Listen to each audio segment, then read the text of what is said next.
హోలీపాడ్యం రోజు హోలీపాడ్యం వ్రత కథని ఎవరైతే భక్తి శ్రద్ధలతో వింటారో వారికి కార్తీక మాసం మొత్తం దీపారాధన చేసిన పుణ్యం వస్తుంది. ఈ కథను ఎక్కడా స్కిప్ చేయకుండా వినండి. అప్పుడే మీకు సకల సుఖాలు, అష్ట ఐశ్వర్యాలు కలుగుతాయి.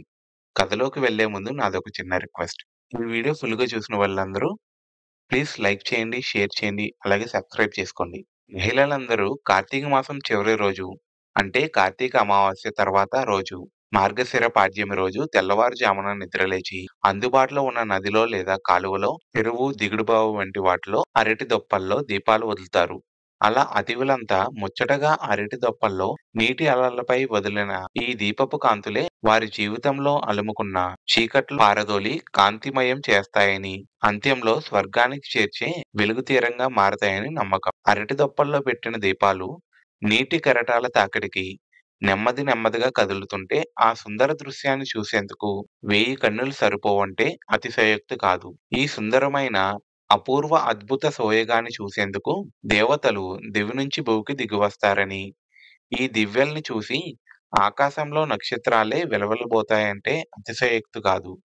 ఈ దీపాల పర్వాన్ని పోలీస్ వర్గానికి పంపించడం అంటారు. ఇందుకు సంబంధించిన ఒక కథ కూడా ప్రచారంలో ఉంది. అది చెప్తాను, శ్రద్ధగా వినండి. ఆంధ్రదేశంలో పవిత్ర కృష్ణా నది తీరంలో బాదర అనే ఒక గ్రామం ఉండేది. ఆ గ్రామంలో నివసించుచున్న అన్ని వర్ణముల వారును అన్నింటినా సంపన్నులై ఉండేవాళ్ళు. పాడి పంటలు, భోగభాగ్యములు, సుఖశాంతులు మిగతావన్నీ నిండుగా ఉన్న ఆ గ్రామంలో సంతోషపూర్ణమై ఉండేవాళ్ళు. ఆ గ్రామంలో పోతుడు అని పేరు గల ఒక చాకలివాడు ఉండేవాడు. అతని భార్య మాలి క్రూర స్వభావురాలు, దయాదాక్షిణ్యములు లేనిదై గయ్యాలి అని పేరు పడెను. వారికి 9 కుమారులు ఉండేవాళ్ళు. ఆ దంపతులు తమ కుమారులు నలుగురికి తగిన సమయంలో వివాహం చేశారు. మొదటి 3 కోడళ్ళు తమ అత్తగారి వలె పొగరుబోతు స్వభావము కలిగి చెడ్డ పేరును తెచ్చుకున్నారు.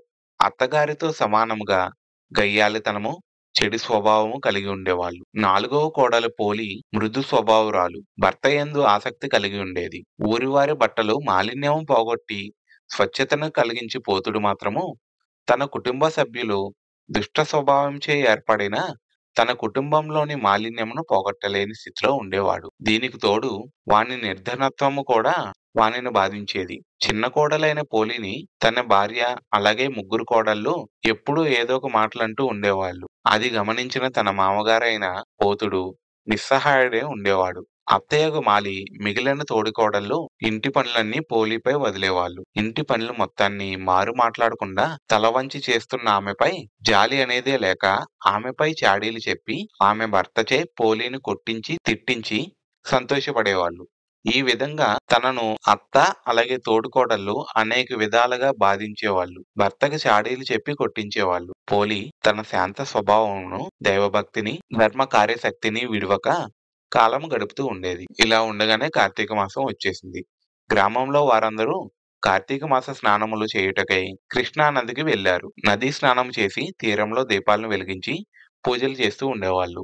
ఇట్లు గ్రామం నుండి నదీ స్నానముకు, దీపారాధనకు, పూజకు చాలా మంది వెళ్లారు. అటు వెళ్ళిన వారిలో నిజమైన భక్తులు కొందరుండేవాళ్ళు.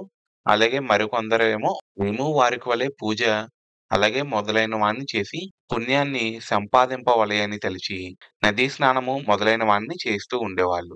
మరికొందరేమో మేము వీళ్ళలాగా లేకపోతే బాగోదేమో అని చెప్పి నదీ దగ్గరకొచ్చి స్నానాలు అలాగే పూజలు చేసేవాళ్ళు. ఇలా వీరందరిని చూసి వినోదించటానికై కూడా మరికొందరు నదీ స్నానము మొదలైన పూజా విధానాలు చేస్తూ ఉండేవాళ్ళు. పోలి అత్తమాలి అలాగే ఆమె కోడళ్ళు 3 పోలిని ఇంటి వద్ద నుంచి నదీ స్నానంకు వెళ్లారు. ఇంటి పనిని, బాధ్యతను పోలికి అప్పగించి నదీ స్నానముకు వెళ్లి స్నానము, దీపారాధన మొదలైన వాటిల్ని చేస్తున్నప్పుడు మాలి అలాగే మిగతా వారి దృష్టి దైవముపై, దైవ కార్యముపై లేదు. మనసును చేయు పనిపై నిలుపలేదు. భక్తి వారిలో మొదటి నుంచి లేదు. స్నానము మొదలైన వాన్ని చేస్తున్న వారు పోలి ఇంటి వద్ద పాలను తాగుతుందేమో, పెరుగు, వెన్న మొదలైన వాటిల్ని తింటుందేమో, లేక వాటిల్ని అమ్ముకుని సొమ్ము చేసుకుంటుందేమో, లేదంటే వాటిని దాచుకుంటుందేమో, ఇలా అనేక విధాలుగా తలుచుకుని పక్క వారితో తన గురించి తప్పుగా చెప్తూ ఉంటుంది. ఇలా పక్కనున్న వారితో పోలి గురించి తప్పుగా చెప్తూ తన బుద్ధిని, మనసును పోలిని ఆడిపోసుకొనుట యందు నిలిపారు. వారి శరీరము, అవయవాలు నదీ స్నానమును, దీపారాధనము, దైవ దర్శనము చేయుచున్నవి. వారు కేవలం పోలిని నిందించడంలో మాటలు నిలిపారు. ఈ విధంగా కార్తీక మాసమును ఈ ముగ్గురు తోటికోడళ్ళు అలాగే అత్తమాలి ఈ విధంగా కార్తీక మాసంలో కృష్ణా నదీ తీరం దగ్గర వాళ్ళు పోలిని ఇలా నిందించుకుంటా, తిట్టుకుంటా ఉండేవాళ్ళు. వ్రతోద్యాపనకై మార్గశిర శుద్ధ పాడ్యమి నాడు కృష్ణా తీరముకు వెళ్లారు. ఇక ఇంట్లో ఉన్న పోలి నిస్సహాయురాలు. అత్తగారి తోటికోడళ్లకు సమాధానం చెప్పలేని స్థితిలో ఉన్నది. పోలి భర్త తన తల్లి మాటలను, వదిన మాటలను విని తనని ఎప్పుడూ కొడుతూ, తిడుతూ ఉండేవాడు. తననసలు పట్టించుకునేవాడే కాదు. నదీ స్నానము, దీపారాధన మిగిలిన వానిని చెయ్యాలని ఉన్నా ఇంటి బాధ్యతకు బంధితురాలైన ఆమె తన భక్తిని, నదీ స్నానాలయందలి కోరికను, దైవ ధర్మ కార్యాసక్తిని తనలోనే దాచుకుని అత్తకు, తోడికోడళ్లకు సమాధానం చెప్పలేదు. పోలి తననొక సాటి జీవిగానైనా తలచని వారి మానవత్వమునకు నేనేమి చెయ్యను అని బాధపడుతూ అప్పుడు ఆమె నిస్సహాయ రీతిలో ఇంటి బాధ్యతలను, ఇంటి పనులను చేస్తూ ఇంట్లోనే ఉంటూ తన మనసులో ఇలా అనుకుంటుంది. దీనరక్షణ గోవింద జనార్దన స్వామి దీనబంధు నేనేమి చేయగలను? ఆసక్తురాలను, నిస్సహాయురాలను. నా అత్తా తోటికోడళ్ళు నన్ను విడిచి నదీ తీరానికి వెళ్ళి స్నాన, దీపారాధన మొదలైన వానిని చేస్తున్నారు. వారి వల్లే నాకు కూడా పుణ్యమును సంపాదించుకోవాలని ఉంటుంది. భగవంతుణ్ణి పూజించాలి అని ఉంటుంది అని అనుకుంటూ ఉంటుంది. నేనేమి చేయలేకున్నాను. పవిత్ర నదీ స్నానము లేదు. స్ఫూర్తినిచ్చు దీపారాధన లేదు. మనస్సుకు ప్రశాంతనిచ్చు దైవ దర్శన పూజ లేదు. పురాణ శ్రవణము ఏమీయును లేవు. ఏమి చేయాలి? నాకెట్టి గతి కలుగుతుందో కదా! నేనెంత దురదృష్టవంతురాలను అని ఆమె బహువిధాలుగా విచారించేది. మనసులో భగవంతుని ధ్యానించుచు పోలి తన పరిస్థితికి లోబడి ఇంటిలో కుండలో ఉన్న నీటితో స్నానం చేసి, చినిగిన వస్త్రమును ధరించి, ఆమె తాను ధరించిన జీర్ణ వస్త్రము యొక్క అంచును చించి వత్తిగా చేసింది. దానినొక పాత్రలో ఉంచి, కవ్వమునకు అంటిన కొద్దిపాటి వెన్నను తీసి, ఆ పాత్రయందుంచి దీపమును వెలిగించింది. స్వామి పుండరీక్ష, గోవింద జనార్దన, అనాథరక్షక, దీనబంధు నాయందు దయ చూపండి. నేను అసక్తురాలును. నాపై అనుగ్రహము ఉంచమని పోలి ప్రార్థించింది. ఇట్లు దీనావస్థలో ఉన్న పోలిని వైకుంఠముందు ఉన్న దయాసముద్రుడగు శ్రీ మహావిష్ణువు గమనించి ఆమెపై అనుగ్రహమును కలిగెను. ద్వారపాలకుడైన వానికి పోలిని చూపించి, ఓయి నీవు వెనువెంటనే సగౌరవముగా బంగారు విమానమునెక్కించి తీసుకుని రమ్మని ఆజ్ఞాపించాడు. సుశీలుడు వెంటనే పోలి ఉన్న చోటికి బంగారపు విమానంతో వచ్చి, ఓ సాధ్వి, మంచి నడవడిక గల ఉత్తమురాలా, నిన్ను ఈ శరీరంతోనే వైకుంఠమునకు తీసుకుని రమ్మని శ్రీ మహావిష్ణువు పంపారు. కావున వెంటనే వచ్చి ఈ విమానము ఎక్కు అని చెప్పి తొందరపెట్టి ఆమెను విమానము ఎక్కించుకున్నాడు. అప్పుడే వ్రతోద్యాపనము చేసుకుని పోలి అత్త మాలి మిగిలిన తోడికోడళ్ళు ముగ్గురు ఇంటికి వచ్చారు. మాలి జరిగిన దానిని తెలుసుకుని తానును వైకుంఠము చేరవలి అని తలచి విమానంతో ఎగరబోవు పాదములను పట్టుకుంది. పెద్ద కోడలు తన అత్త మాలి పాదములు పట్టుకుంది. అట్లే ఆమె పాదములను రెండవ కోడలి పాదమును మూడవ కోడలు పట్టుకున్నది.